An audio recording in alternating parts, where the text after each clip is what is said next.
What is the secret of a happy and prosperous life?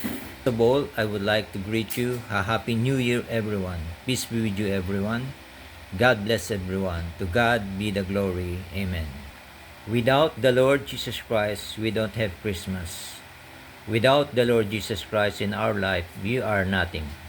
Christmas is celebrated to remember the birth of our Lord Jesus Christ. The word Christmas comes from the word of Mass of Christ. In the Catholic Church, they call it Holy Mass or Eucharistic celebration. In the Catholic Church, the Holy Mass is the highest form of worshiping God. The Lord Jesus Christ Himself is the God the Father Himself. According to John 10, verse 30, I and the Father are one. John 8, verse 58. Jesus said to them, Truly, truly, I say to you, before Abraham was I am. John 8, verse 24. I told you that you will die in your sins, for you will die in your sins unless you believe that I am He. Juan 10, versikulo 30. Ako at ang Ama ay iisa. Juan 8, versikulo 58. Sumagot si Jesus, Pakatandaan ninyo, bago pa ipinangat si Abraham, ako ay ako na. Juan 8, versikulo 24. Kaya sinabi ko sa inyong mamamatay kayo nang hindi pa napapatawad sa inyong mga kasalanan kung hindi kayo maniniwalang ako'y ako nga. Mamamatay nga kayo nang hindi pa napapatawad sa inyong mga kasalanan. Note, iyan ang katotohanan kapag hindi ka naniwala na si Jesucristo ay siya rin ang Diyos Ama mismo. Mamamatay kang hindi pa pinapatawad sa iyong kasalanan. Isa pang pinatunayan sa salita ng Diyos,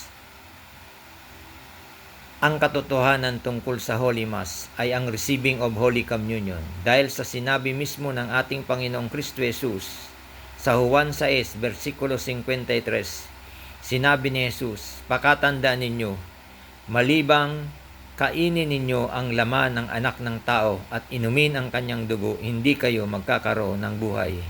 Kapag hindi ka nag-receive ng Holy Communion, wala kang buhay. Isa pa sa mga pinatutunayan ng salita ng Diyos ay ang tungkol sa pagtatag ng simbahan. Ano ba talaga ang tunay na simbahan at religiyon na Diyos mismo ang nagtatag? Galing po sa salita ng Diyos ang totoo at tunay at totoong simbahan. Ayon po yan sa Mateo 16, versikulo 18 hanggang 19. At sinabi ko sa iyo, ikaw ay Pedro, at sa ibabaw ng batong ito ay tatayo ko ang aking iglesia, at ang pintuan ng daigdig ng mga patay ay hindi magtatagumpay laban sa kanya. Ibibigay ko sa iyo ang mga susi ng kaharian ng langit. Ang ipagbabawal mo sa lupa ay ipagbabawal sa langit.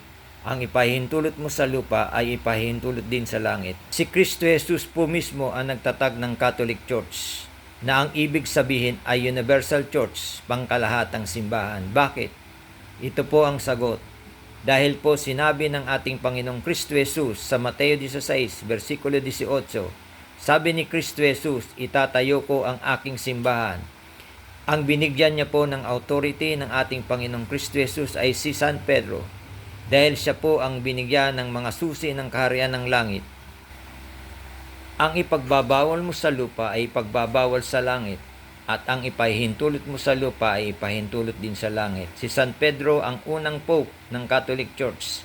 Sa kapanahunan, ang successor po ni San Pedro ay si Pope Francis, head of the Catholic Church. Down the line, Cardinal, Bishop, and Priest, sila lang po ang may karapatan na magsagawa ng banal na misa. At ang Holy Mass o Eucharistic celebration sa Catholic Church lang po ito nagaganap. Yan po ang katotohanan. The true church is the Catholic Church dahil si Kristo Jesus mismo ang nagtatag nito. Wala pong ibang religion at simbahan. Catholic Church po talaga ang itinatag at tunay at totoong simbahan na Diyos mismo ang nagtatag nito. Wala na pong ibang religion at simbahan na tinatag si Kristo Jesus maliban po sa Catholic Church, na ang ibig sabihin ng Catholic Church ay Universal Church, pangkalahatang simbahan. Ang sekreto po ng maunlad na pamumuhay ay ay ang pagsunod sa lahat ng utos at aral ng ating Panginoong Kristo Jesus. Patunayan po yan sa salita ng Diyos. Mga awit, ayon po sa mga awit 28 versikulo 1 hanggang 5. Ang bunga ng pagsunod kay Yahweh, isang awit ng pag-akyat upang sumamba. Mapalad ang bawat tao na kay Yahweh ay may takot. Ang maalab na sumunod sa kanyang utos. Kakainin niya ang bunga ng kanyang pinaghirapan. Ang taong ito'y maligayat maunlad ang pamumuhay. Sa tahanan, ang asaway parang ubas na mabunga at bagong tanim na ulibo sa may hapag ang anak niya. Ang sinuman, kung si Yahweh ang buong pusong susundin, buhay niya ay uunlad at laging pagpapalain. Mula sa Sion, pagpapala nawa ni Yahweh ay tanggapin at makita habang buhay pag-unlad ng Jerusalem.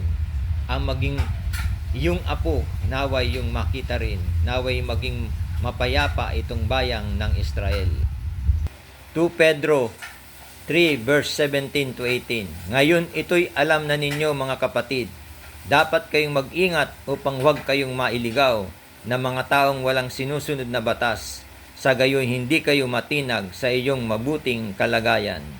Magpatuloy kayong lumago sa kagandahang loob sa pagkakilala sa ating Panginoon at tagapagligtas na si Jesucristo.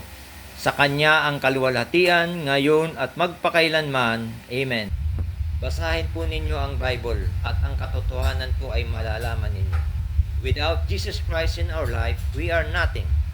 Without Jesus Christ, we don't have Christmas.